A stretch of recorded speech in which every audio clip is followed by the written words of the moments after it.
We've got some recent discoveries by archaeologists. What a cool job archaeology is. I always know. picture like Indiana Jones. I have a friend who does archaeology. Apparently a lot of it is like working construction sites to see if there's anything they're going to disturb. Pretty smart. You don't want to ruin some old bones or discoveries like these. Let's get into it. Starting off our list today with the Frankenstein Bog Mummies. In 2002, a team of archaeologists discovered two bodies in Scotland, belonging to two people who had died 3,000 years ago before being thrown into a bog where they were preserved and mummified and then buried 300 to 600 years later. One was the body of a man and the other the body of a woman, or so they thought. Upon closer inspection, researchers quickly realized that something about the skeletal remains of both bodies weren't quite right. The man's limbs seemed out of place and the woman's jaw was slightly too large for her skull. Fast forward 10 years to 2012 and researchers discovered that they didn't find the body of two people, but the body parts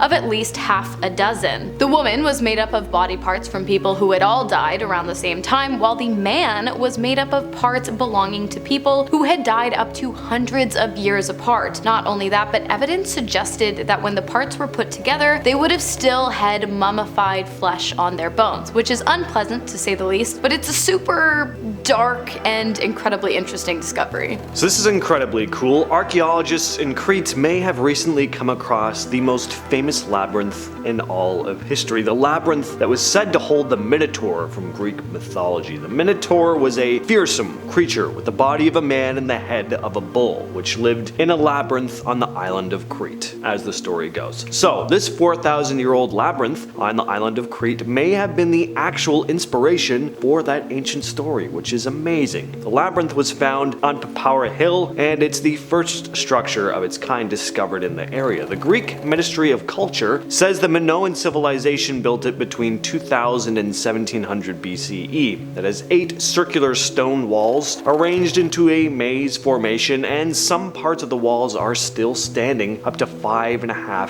feet high. The structure is divided into 4 sections by internal walls, creating a series of passageways, and inside there's a small circular building, also divided into quadrants. Now, aside from the labyrinth's potential connection to that mythological tale of the Minotaur, they're still not 100% sure what it was actually built for, but they did find a bunch of animal bones that may have been used for rituals and offerings. Either that or animals just wandered into the maze and then were never able to make it out. That's always a possibility as well. Next up, we have a mass grave discovered in Slovakia just 2 years ago in 2022, containing approximately 35 skeletons, the majority of which were missing their heads. The grave dates all the way back to 5000 BC, and researchers believe that the bodies excavated from the site likely belonged to the victims of sacrifice. Due to the grave site, which is essentially just a large ditch's proximity to a defense wall, archaeologists studying the find have theorized that the decapitated individuals were killed in the hopes that their sacrificial deaths would strengthen the wall and therefore provide safety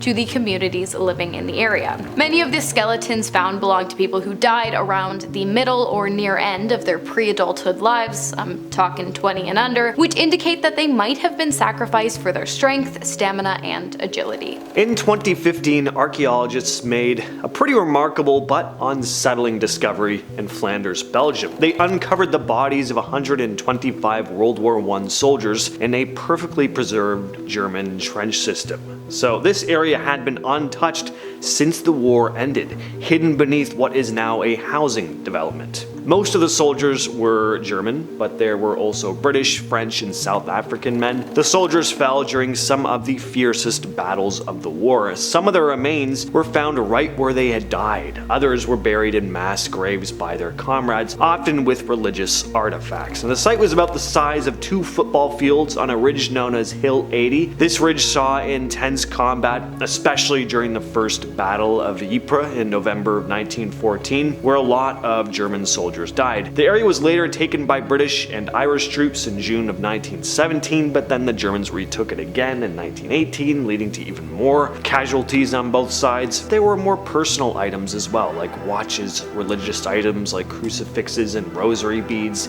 and there was even a bottle of HP sauce, which just goes to show that these were real people, you know, making food. And I think a lot of times when we look back on these wars, it's easy to disconnect from the fact that, they had HP sauce they were cooking with. Makes it all seem more real. Next up, we have a pretty macabre discovery made in 2019 during an excavation that took place in Selangor, Ecuador. Along with the remains of 11 people who would have been buried at the site and multiple ancient artifacts were 2 helmets made from human bones. Skulls, to be exact, and young ones too. Apparently 2 of the young bodies they found were wearing the skulls of other slightly older young people over their heads like some kind of disturbing medieval bike helmet. I shudder to think of what they might have used for straps. While it is unknown why the helmets were placed onto the heads of the young bodies, it is assumed that it was likely done so during the time of their burials as part of a ritual designed to protect them in the afterlife. However, other theories suggest that the young bodies were buried as part of a ritual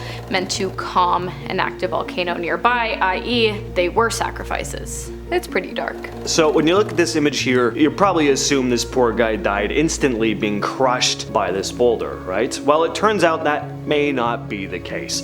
Don't get me wrong, he still died horrifically though. In fact, he went out in a much worse way. This is the body of a man who's been dubbed the unluckiest man, and he died in Pompeii during the eruption of Mount Vesuvius. Archaeologists recently removed the boulder to examine the remains and found that the dude's skull was surprisingly intact. The Pompeii Archaeological Park made a statement about the discovery, saying, quote, "The identified skeletal remains consist of the upper part of the thorax, the upper limbs, the skull, and jaw. His death was presumably not, therefore, due to the impact of the stone block, as initially assumed, but likely to asphyxia caused by the pyroclastic flow." So this dude was trapped under a boulder. Yeah, I'd say he really lives up to his name. Yippee for him.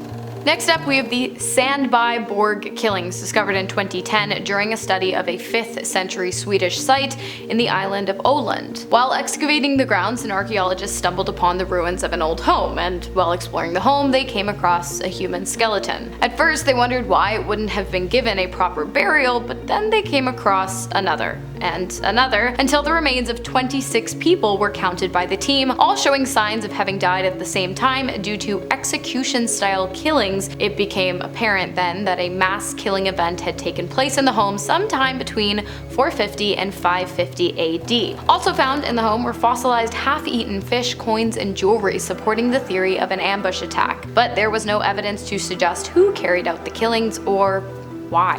Here's a pretty strange recent find: plastic rocks in nature. Scientists have been looking at Brazil's volcanic Trindade Island for years, but just in 2023 there was an unsettling discovery: rocks made from melted plastic debris. The island has always been a nesting ground for green turtles, but now it's also home to these strange plastic-infused rocks. The plastic rocks are being called plastiglomerates. Plastiglomeratus? Well, they're formed from a mixture of natural sediments and plastic.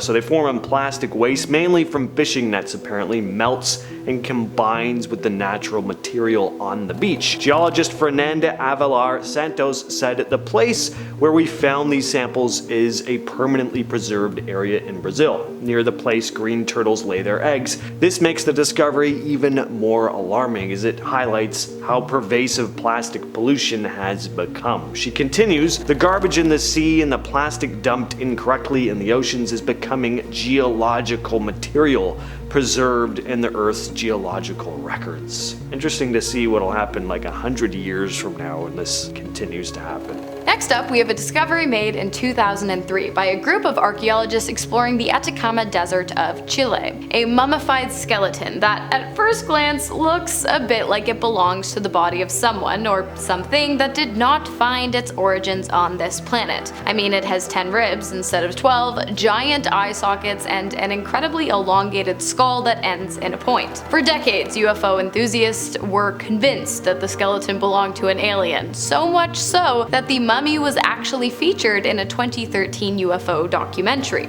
Unfortunately for the believers, in 2018 the alien theory was debunked when good old DNA testing decided to join the party. Turns out the genes were 100% human, and the body belonged to a young female living 500 years ago with severe genetic bone mutations. Or so they say. And finally, we have Aramu Muru. This place sounds really intriguing to me. So Aramu Muru is a rock formation near Lake Titicaca in Peru, which has some very strange stories attached to it. So this massive stone structure is often referred to as the Gate of the Gods. It stands about 23 feet tall and has a perfectly carved 7-meter high rectangular niche in its center. So the question has always been, though, what is the origin of this place? What was it made for? Local folklore tells tales of the pre-Inca civilization, suggesting that Aramu Muru is a gateway to another dimension. According to the legend, Aramu Muru was an ancient priest who used a golden disc known as the Key of the Gods of the Seven Rays to open the portal and pass through it with his followers, never to be seen again. But archaeologists and researchers, of course, have their own theories. Some think that the place is a ceremonial site, possibly linked to nearby Tiwanaku culture, known for its advanced understanding of stone carving and alignment with astronomy. Until this day, though, the true origin and the purpose of this place is still relatively unknown. But what makes it even weirder is that there are a number of stories of people going missing around here. There are also reports of a strange bluish glow coming from the area. There's a whole lot going on in the world of archaeology. Do yourself a favor, make sure that there were no burial grounds located under where you are currently sitting or living, because you might be cursed. If you're having a lot of bad luck lately, that could be why. Do some digging, you know? Yeah. Just start digging under your house. I don't think you're able to do that, really. All right. We'll catch you guys next time. Cheers.